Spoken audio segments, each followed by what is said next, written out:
This is Ferlin Andrea, and this is who I am for them. My name is Dee Tobak, and I would like to say a few words about Andrea Ferlin. I was fortunate to go to Thailand with my son and meet his girlfriend Andrea. My first impression meeting with this beautiful young lady was that she was very respectable, but she was a little shy. As the days went by, I found her very intelligent, easy to get along with. She is a kind of person that doesn't give up no matter how hard things get. She is a great person all in all.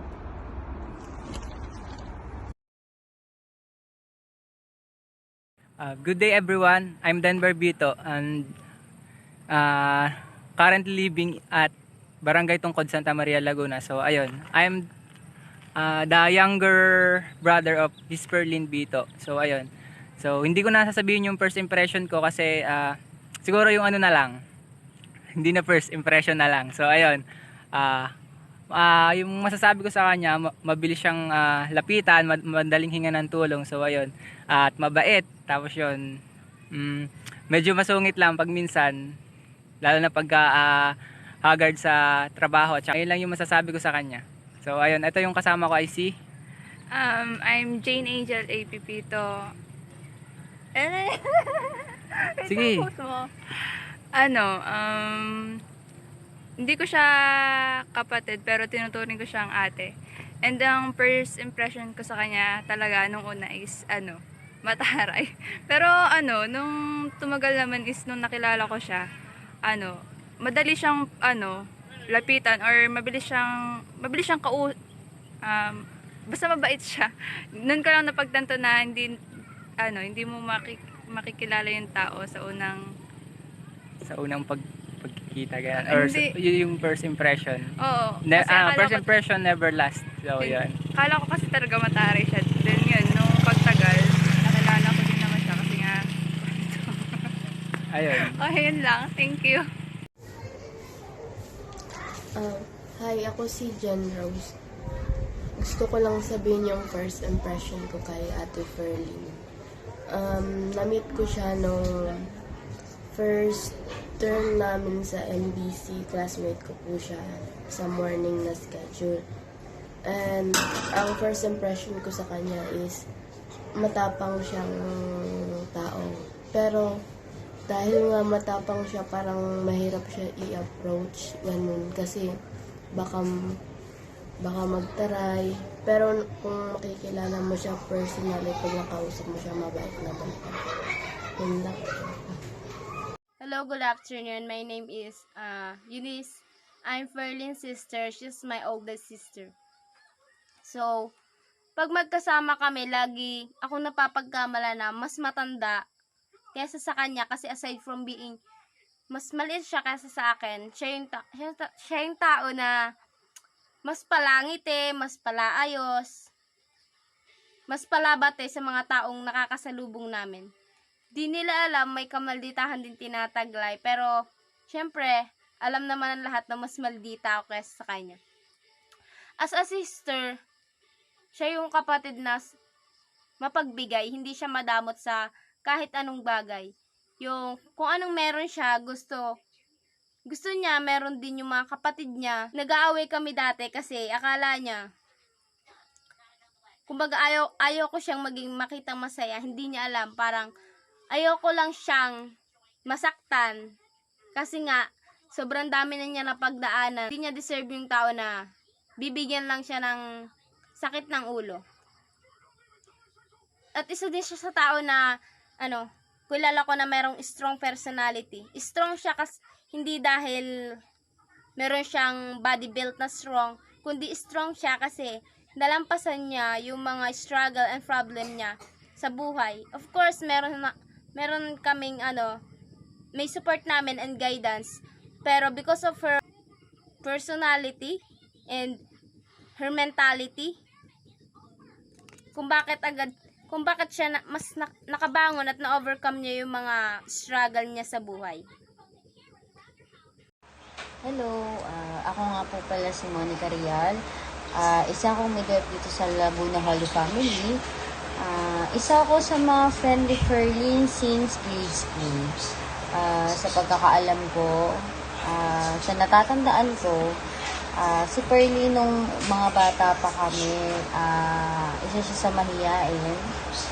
Tahimik lang talaga siya. Pero, sweet naman.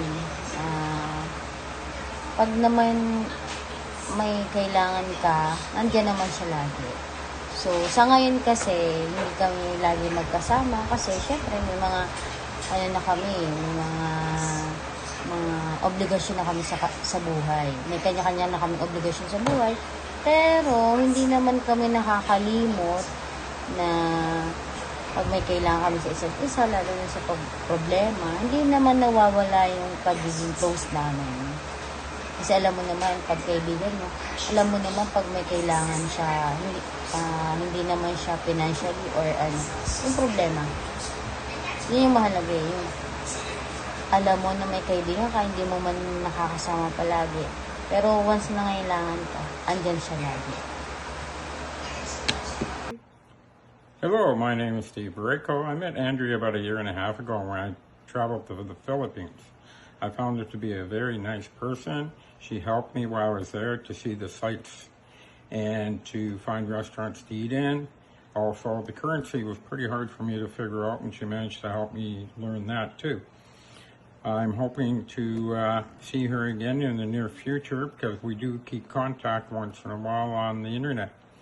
I'm hoping she's doing well in Thailand because I hear she moved to Thailand. And I'm hoping to go there in the next 1.5 years and connect with her and see how her life is going. And thank you very much. Have a good day. Hello, good afternoon. I'm Berniel Hernandez from Laguna. I'm Perlin friend.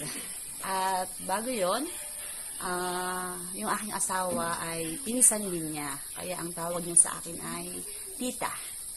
First impression ko sa kanya, nung hindi pa kami close, naaartihan ako sa kanya. So, totoo lang, naaartihan ako kasi kapag umaalis siya,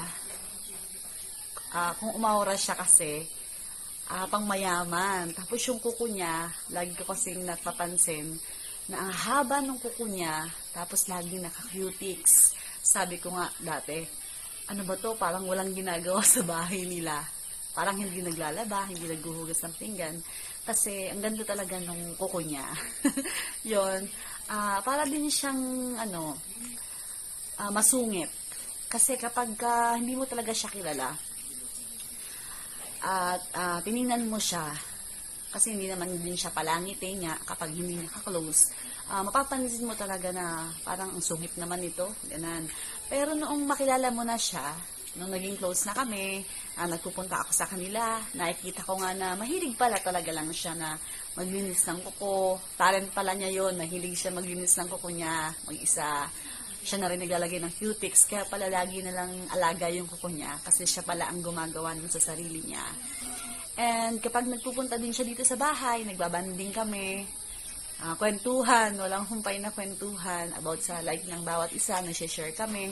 Kaya ganoon na lang na naging close kami kasi nung nagpupunta pa siya dito, marami kami mga pinagkukwentuhan about sa buhay ng bawat isa. Nag-share kami. Kaya, yun, naging close talaga kami ni Perlin. At love ko talaga yan. And, natutuwa ako kasi nakilala ko siya. Naging friend ko siya. Napakabait niya. Mabait siya.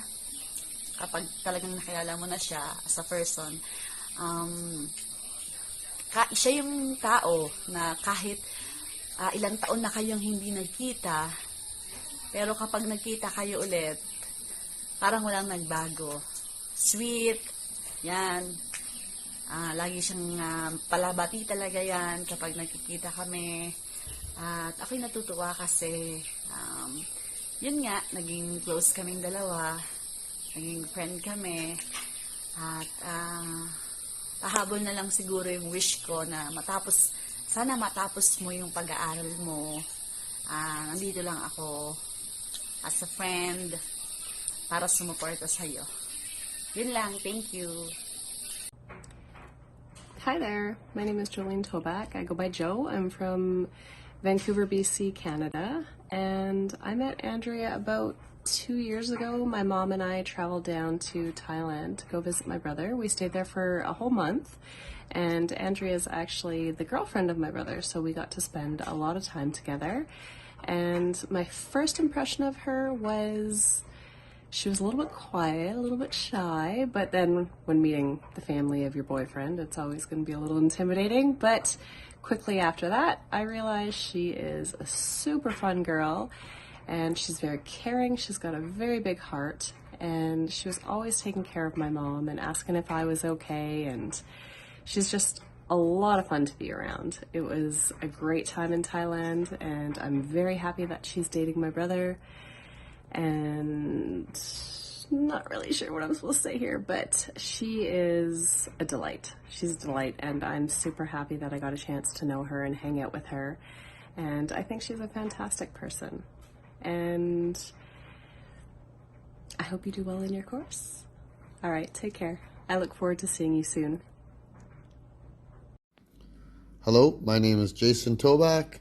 I am Ferlin Vito's boyfriend for the last year and a half. My first impression of her is she is sweet, caring, loving. She loves her family.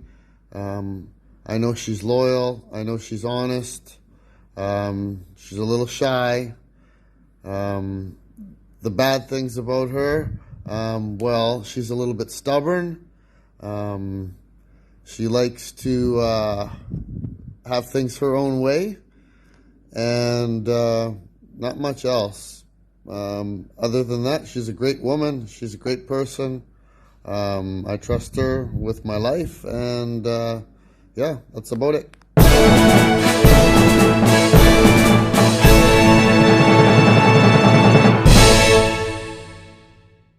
Thank you for watching from Furley Nandria.